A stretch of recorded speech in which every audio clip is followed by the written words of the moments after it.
नमस्कार बच्चों, कैसे हो सब। आशा करती हूँ कि आप सब स्वस्थ होंगे और अपने अपने घरों में सुरक्षित होंगे। हमने टर्म 1 का सिलेबस अपना कंप्लीट कर लिया है और बहुत से बच्चों ने अपना पेपर भी लिख लिया था, लेकिन कुछ बच्चों का भी टर्म 1 का पेपर बाकी है। तो जब भी नेक्स्ट सबमिशन के लिए आपकी नोटबुक्स या टेक्स्ट बुक्स मंगवाई जाएं, तब आपको अपना टर्म 1 का पेपर भी साथ में देना है। तो आज हम पढ़ेंगे PA2 का फर्स्ट चैप्टर नंबर 11, युगावतार गांधी। युग के अवतार गांधी। जैसा कि आपको पिक्चर से पता ही चल रहा है, हम कौन से गांधी की बात कर रहे हैं जी। हम बात कर रहे हैं महात्मा गांधी जी की, मोहनदास करमचंद गांधी जी की। ये कविता लिखी है श्री सोहनलाल द्विवेदी जी ने, और इस कविता के माध्यम से उन्होंने हमारे राष्ट्रपिता महात्मा गांधी के अनेक व्यक्तित्वों को अपनी कविता के माध्यम से, अपने सुंदर शब्दों के माध्यम से उभारा है और हमें बताया है कि किस प्रकार महात्मा गांधी के प्रयासों से, उनके सत्य, अहिंसा और प्रेम के बल पर ही हमें कैसे अंग्रेजों की गुलामी से मुक्ति मिली। तो आज हम पढ़ेंगे युगावतार गांधी जी। इस चैप्टर को शुरू करने से पहले मैं चाहती हूँ कि आप कुछ बातों के बारे में या कुछ प्रश्नों के उत्तर जो हैं वो मुझे दें। जैसे साबरमती का संत किसे कहा गया, मुझे पता ही है, आप सबको पता है ना। तो किसे कहा गया साबरमती का संत? महात्मा गांधी जी को। तो साथ ही साथ मुझे एक प्रश्न आपको देना है। इस प्रश्न का उत्तर आप अपने अपने विचार जो हैं वो बताएंगे मुझे। जब भी नेक्स्ट वीडियो में जब भी मैं आपको ये प्रश्न पूछूंगी, तो आपको ये प्रश्न मुझे वर्बली वहां पर बताना है। हम कुछ ही दिनों में फेस टू फेस इंटरेक्ट करने वाले हैं, तो उस वीडियो के माध्यम से, उस कॉन्फ्रेंस के माध्यम से मैं आपसे ये प्रश्न पूछूंगी और आपको जिसे कहा जाएगा वो उस प्रश्न का उत्तर मुझे देगा। तो महात्मा गांधी जी को, आपको पता है महात्मा गांधी जी को राष्ट्रपिता भी कहा गया है। तो ऐसा क्यों है, क्या कारण है कि उन्हें राष्ट्रपिता कहा गया है? इसका उत्तर आपको ढूंढना है और अपने अपने शब्दों में, अपनी अपनी शब्दों में उसे मुझे बताना है कि आपको क्यों लगता है कि महात्मा गांधी को राष्ट्रपिता क्यों कहा गया है। उसके बारे में हम डिस्कस करेंगे।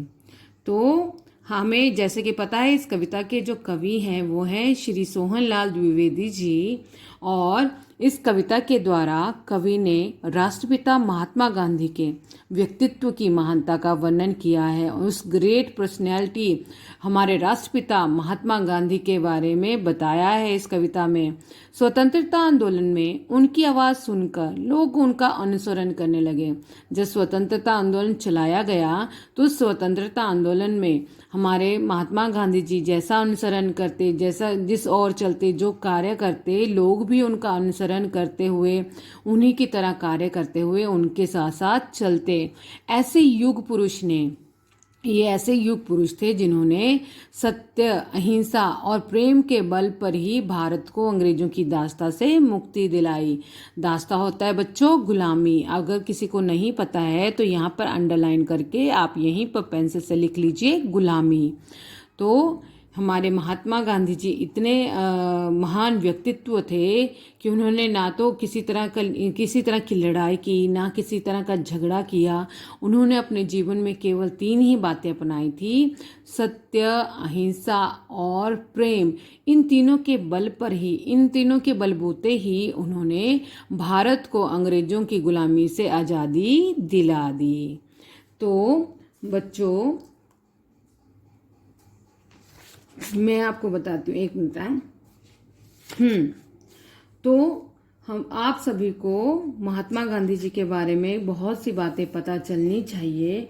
और इस कविता का जो मुख्य ध्येय है, इस कविता को लिखने के पीछे कवि का जो मुख्य उद्देश्य है वो यही है कि आप लोग राष्ट्रपिता, हमारे युग पुरुष महात्मा गांधी जी के बहुआयामी होते हैं, बहुत तरीके के, जो ग्रेट पर्सनैलिटी के जो बहुत सारे गुण थे, उन सभी गुणों से आप परिचित हो जाएं। महात्मा गांधी जी की आप जाने कि कैसे महात्मा गांधी जी के एक आवाज पर सारा देश उनका अनुसरण करता था, उनके साथ साथ चलता था। सभी को, आप सभी को इस सत्य से अवगत होना चाहिए, आप सभी को इस सत्य का पता होना चाहिए कि व्यक्तित्व हमारा, अगर किसी की पर्सनैलिटी है, अगर कोई महान है, तो उसके व्यक्तित्व को, उसका व्यक्तित्व वास्तव में आकर्षक रंग रूप वाला या फिर बाहरी साज सज्जा वाला कि देखने सुनने में बड़ा पर्सनैलिटी लग रहा है वैसा, और बलिष्ठ शरीर जिसका हट्टा कट्टा शरीर है, बिल्कुल तंदुरुस्त है, अपितु उच्च ऐसा ना होके उच्च नैतिक और आंतरिक गुणों के संकलन से सृजित होना चाहिए। तो आइए शुरू करते हैं आज की कविता। साधारण दिखने वाले लोग ही दुनिया के सबसे अच्छे लोग होते हैं। ये कहा था गुरु नानक देव जी ने कि जो लोग साधारण से दिखते हैं, बिल्कुल सिंपल से सीधे साधे दिखते हैं, वही लोग जो हैं दुनिया के सबसे अच्छे लोग होते हैं। चल पड़े जिधर दो डगमग में, चल पड़े कोटि पग उसी ओर, पड़ गई जिधर भी एक दृष्टि, गड़ गए कोटि दृग उसी ओर। यहाँ पर चल पड़े जिधर दो डग, मग में डग होता है कदम, और चल पड़े जिधर दो कदम, मार्ग में, मग होता है मार्ग में, रास्ता। तो महात्मा गांधी जी के बारे में ये बातें कही गई हैं कि जहाँ पर भी उनके कदम जिस रास्ते पर भी चल पड़ते थे, उसी रास्ते पर चल पड़े कोटि पग उसी ओर। उसी रास्ते पर उनके मार्ग का अनुसरण करते हुए करोड़ों लाखों करोड़ों लोग भी उसी रास्ते की ओर चल पड़ते थे।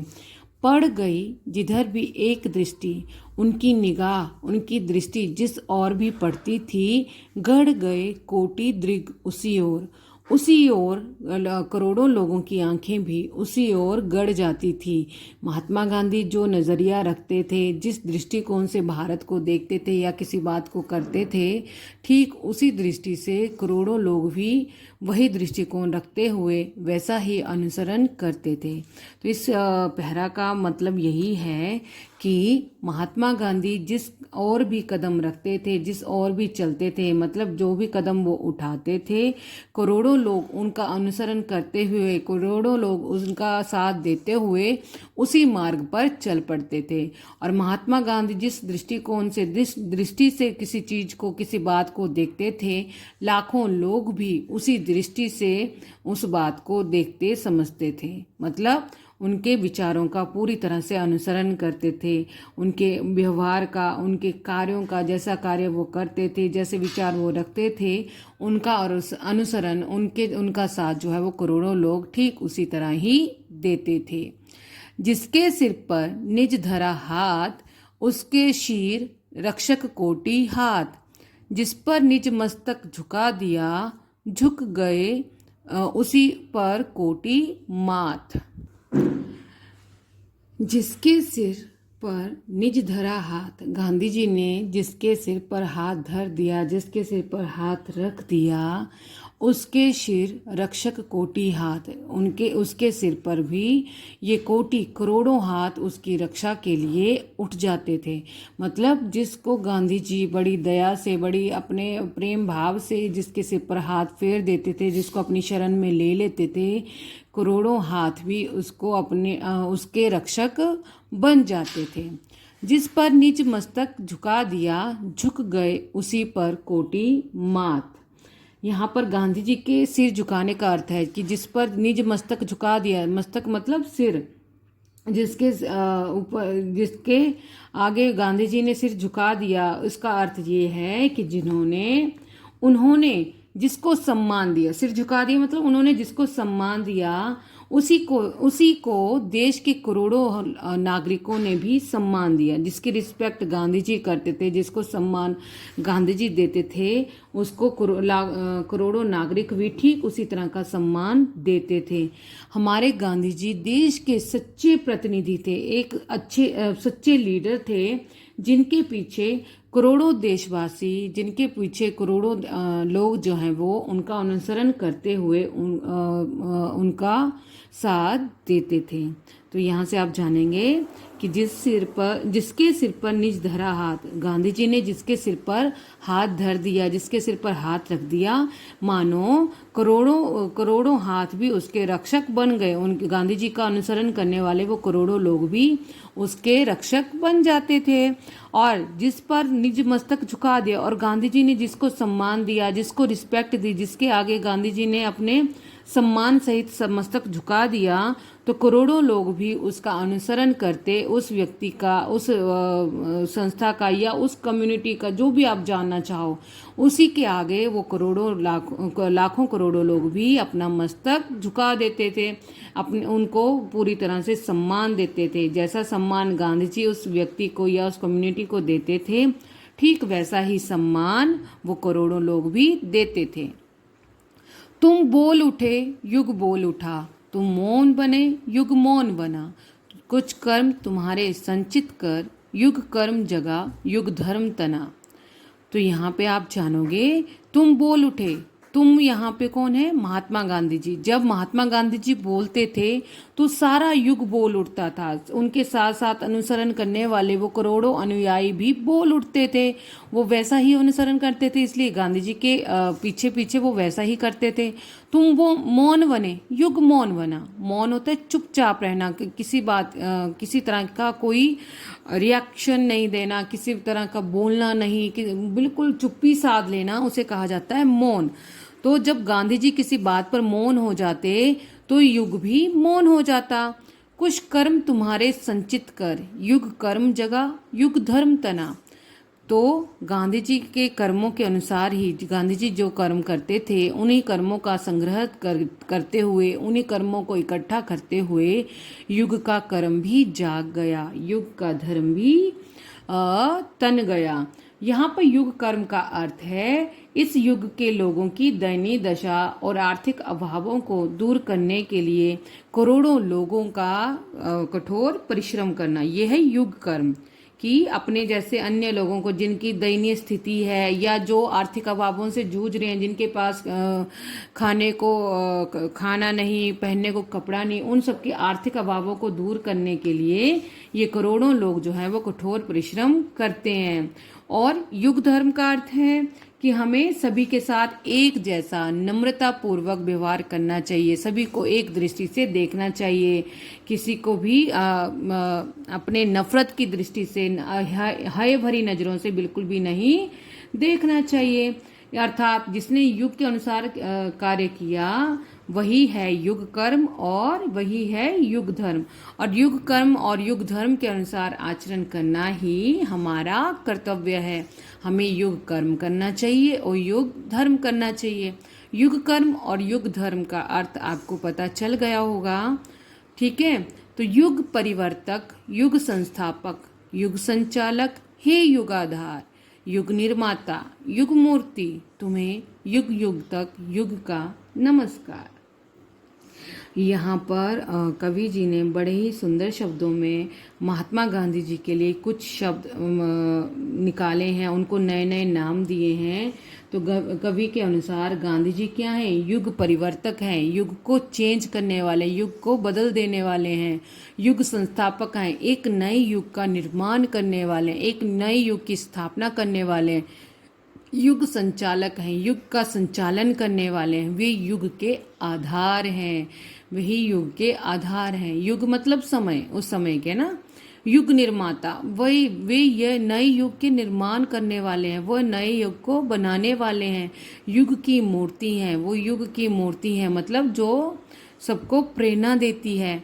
तुम्हें हे मतलब इन सभी नामों को लेने के बाद, जैसे युग परिवर्तक, गांधी जी के लिए ये नाम कवि ने रखे हैं। गांधी जी को ये नाम, ये उपाधियां उन्होंने दी हैं कि हे युग परिवर्तक, हे युग संस्थापक, हे युग संचालक, हे युगाधार, हे युग निर्माता, युग मूर्ति, तुम्हें युग युग तक युग का नमस्कार।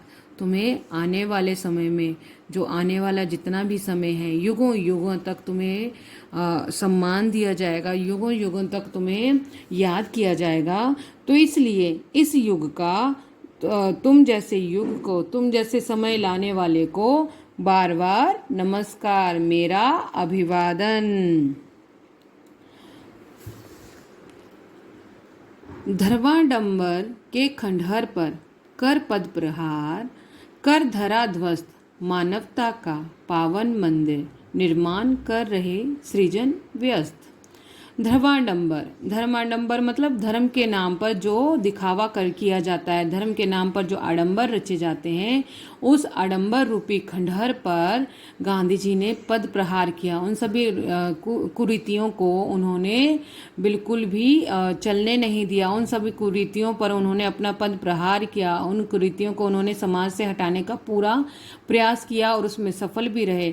और उसको पूरी तरह से धराध्वस्त करके, उसको पूरी तरह से बिल्कुल नाश करके, धराध्वस्त करना, नष्ट कर देना, पूरी तरह से नाश कर देना मानवता का, ये सब धर्माडंबर रूपी खंडहर को उन्होंने गिराकर, उसको मिट्टी में मिलाकर उन्होंने मानवता का पावन मंदिर बनाया। जहाँ पर सभी मानवता का आचरण करते हैं, एक दूसरे से प्रेम करते हैं, एक दूसरे की भावनाओं का ध्यान रखते हैं, एक दूसरे की जरूरतों का ध्यान रखते हैं, ऐसे मतलब ऐसे युग का निर्माण करने में हमारे सृजनकर्ता, हमारे महात्मा गांधी जी व्यस्त रहते थे।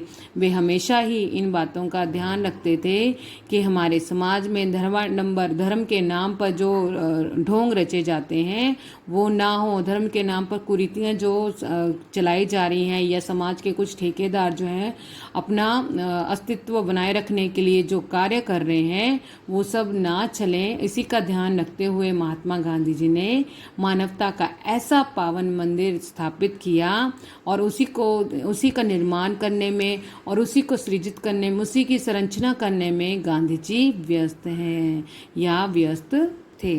तो आज के लिए बस इतना ही। ये 4 पैराज हम कल पढ़ेंगे, आने वाले वीडियो में पढ़ेंगे। तब तक के लिए धन्यवाद।